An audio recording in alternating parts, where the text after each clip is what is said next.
bersama saya Dina Septiana di Asmara Podcast, Aspirasi Mahasiswa Rasional. Oh iya, buat kalian yang ingin speak up, menyampaikan unek-unek kalian, bisa langsung aja klik linknya di description box ya. Oke, podcast kali ini akan berbeda dari podcast sebelumnya, yaitu dengan tamu yang sangat spesial. Siapa? Ya, di depan saya ini sudah ada Mas Anang. Apa kabar Mas Anang? Alhamdulillah baik. Ya, Mas Anang ini adalah mahasiswa INIS Temanggung. Ya, semester 2. Oh iya. Dengar-dengar dulu itu ada pemindahan mahasiswa dari INISNU dipindah ke Universitas NU di Cirebon. Nah itu Mas Anang apakah salah satunya? Ya, salah satu dari mahasiswa. Itu ceritanya gimana? Kok bisa dari INISNU dipindah ke UNU itu? Apakah ada pilihan atau ada gimana?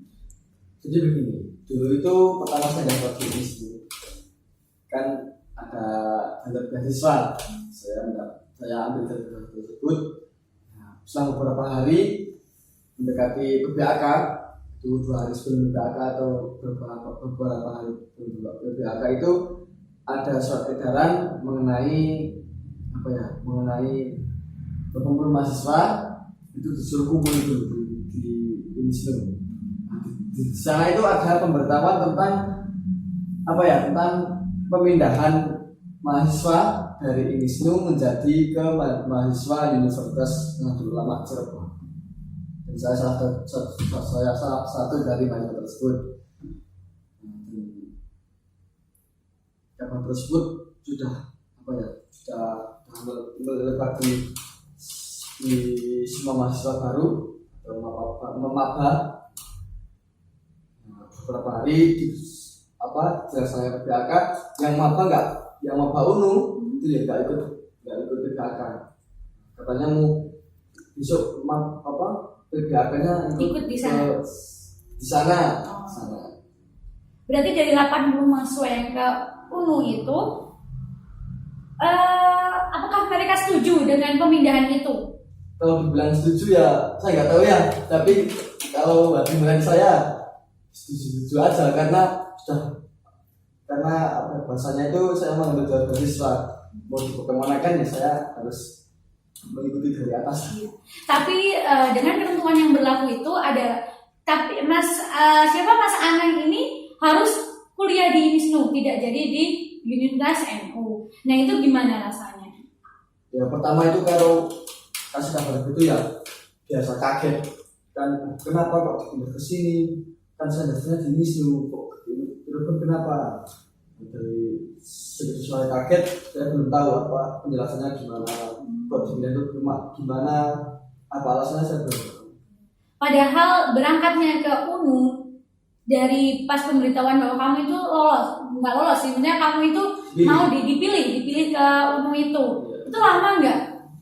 Enggak, dipilihnya itu tuh. Iya. Nah itu PBAK beberapa hari itu sudah ada list nama.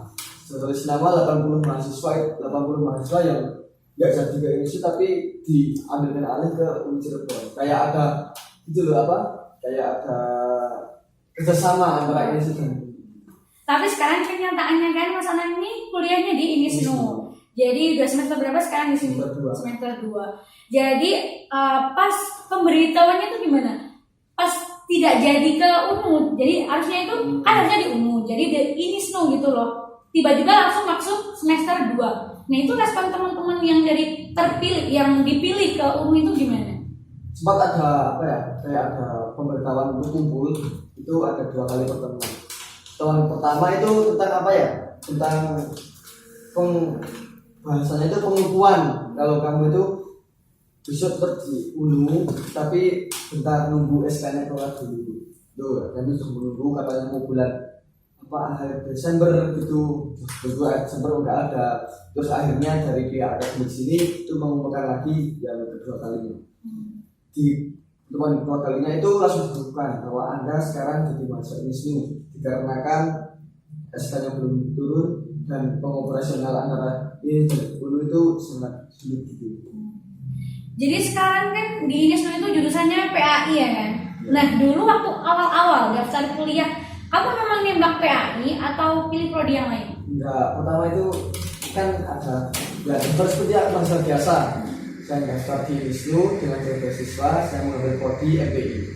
Terus ada kabar itu 80 mahasiswa dikumpulkan di satu.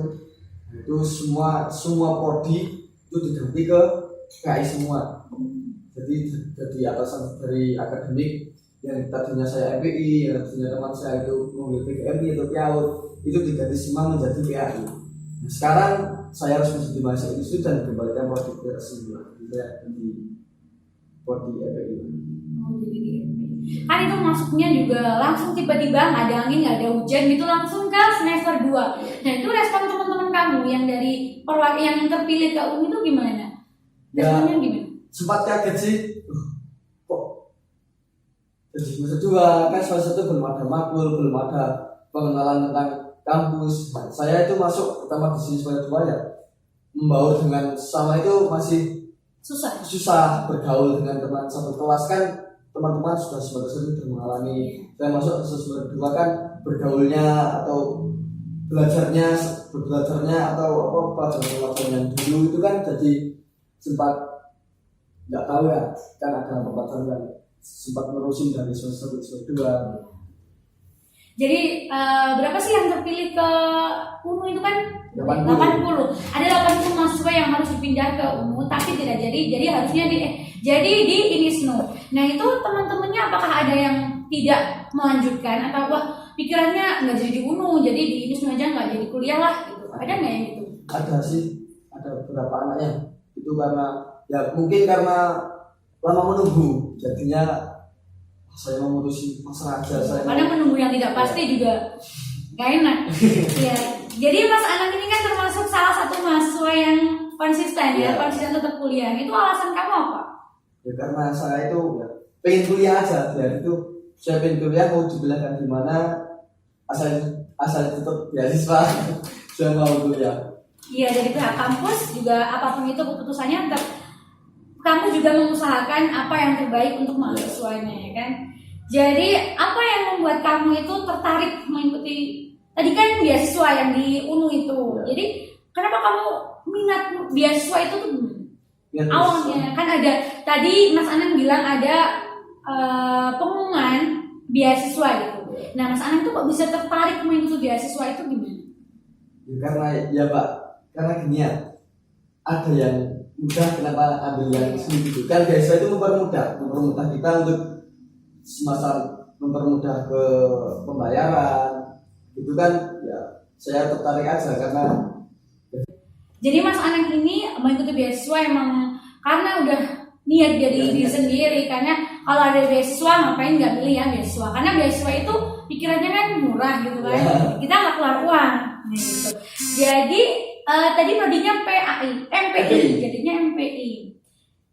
Nah itu berarti teman-temannya juga di MPI semua? Enggak, dipindahkan ke asal mula pengambilan pilihannya. Oh pilihannya. Jadi terkait itu sekarang Mas Anang itu gimana? Masih semangat atau enggak gitu ngikutin kuliahnya? Ya semangat kan ada. Di sini kan kalau yang mahasiswa tersebut ilmu tidak itu dipindahkan itu kan ada beberapa syaratnya. Syaratnya diantaranya kan nggak boleh menikah. IPK-nya nggak boleh turun dari 35. Itu kan membuat apa ya? Bukan tertekan tapi membuat semangat belajar saya itu menambah gitu loh. Jadi dari pihak kampus INISNU ini memberi penjelasan kalian tidak jadi diberangkatkan ke UNU di INISNU tapi dengan beberapa syarat. Nah itu syaratnya yang pertama tadi apa? Tidak boleh menikah. Tidak boleh menikah. Jadi Mas Anang harus konsisten selama kuliah di sini ini tidak boleh menikah. Dan yang kedua IPK-nya tidak boleh bawah dari. IPK-nya tidak boleh di bawah 3,5. Cuman 2. Ya, berarti agak susah gampang juga ya. Nggak boleh menikah. Tapi dari pihak keluarga Mas Anang sendiri tahu nggak kalau Mas Anang itu dapat beasiswa di UNU? Kalau dari dapat beasiswa itu saya dapat itu orang tua tahu, tapi kalau ke UNU Cirebon itu saya nggak bilang ke orang tua. Asalnya Mas Anang ini dari mana sih kalau boleh tahu? Dari Gerabak, Magelang. Dari Gerabak.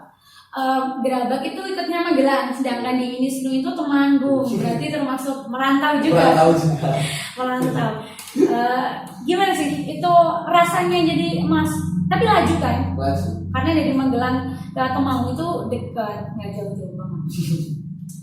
Jadi pas tahu nggak dapat, tadinya dapat beasiswa ke UNU, jadi nggak jadi itu gimana? Ya saya gembira ya, karena sudah menunggu beberapa bulan kok nggak ada kepastian tentang sistem perkuliahan gimana.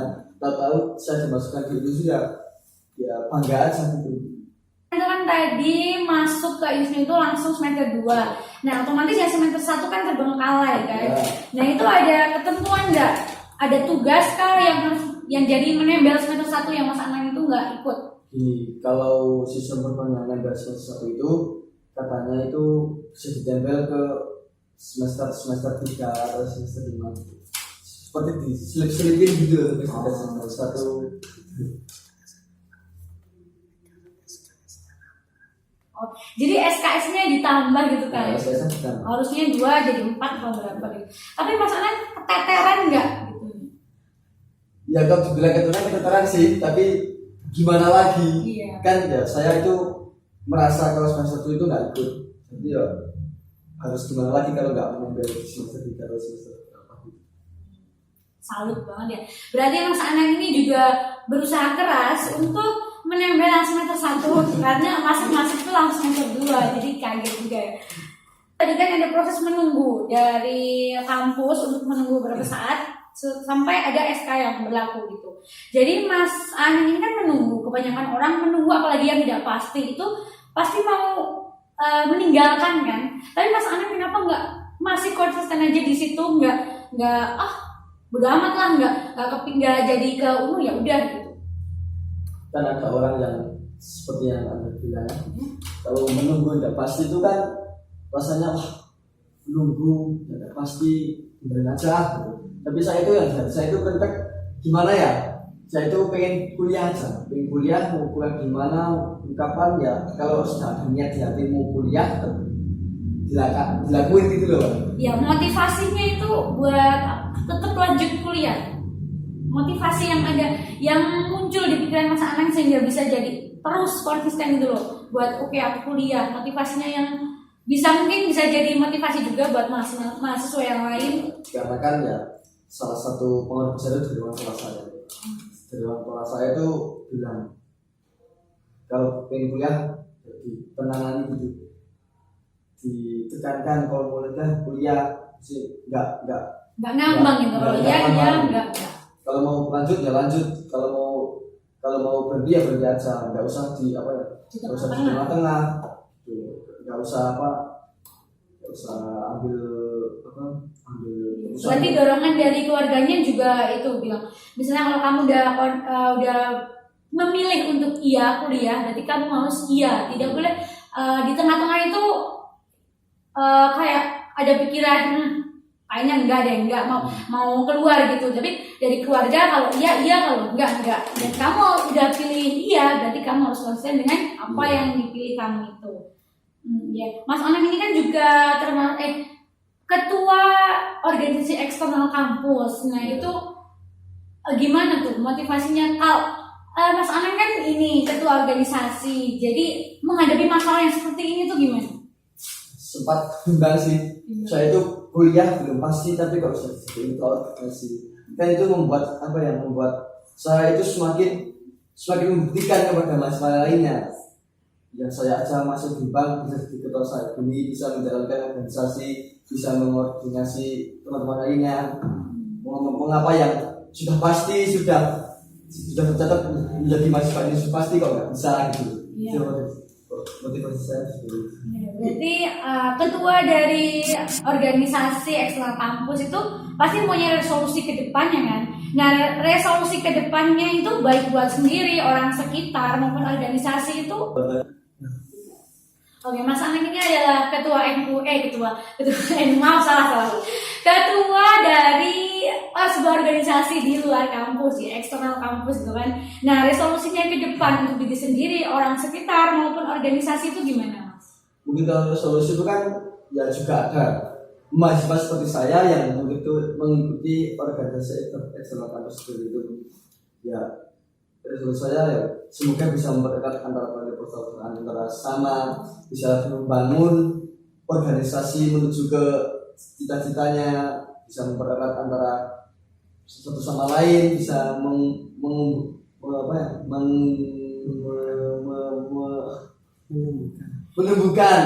jiwa-jiwa apa ya, jiwa-jiwa satria. Kepemimpinan juga ya kan? Ini juga penting. Iya. Jadi Mas Anang ini kan udah melewati beberapa lika-liku kehidupan ya. Nah, lika-likunya itu mau kuliah ya di gimana kan masalahnya tuh ada aja ya kan, namanya juga hidup. Nah, dorongan motivasi gitu. Tadi motivasi udah ya kan. Maksudnya apa sih yang bikin Mas Anang itu sampai di titik ini, sampai bertahan di titik ini yang mungkin semua orang nggak bisa sampai di titik ini. Nah, kenapa Mas Anang itu bisa sampai di titik ini?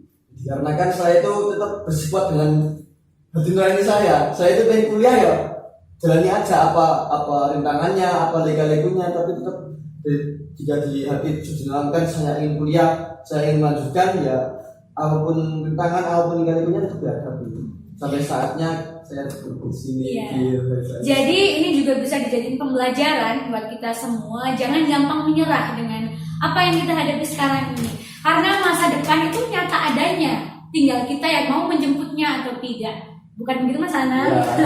Jadi dari kisah hidup Mas Anang ini dengan beberapa masalah di hidupnya ini bisa dijadikan teladan buat kita.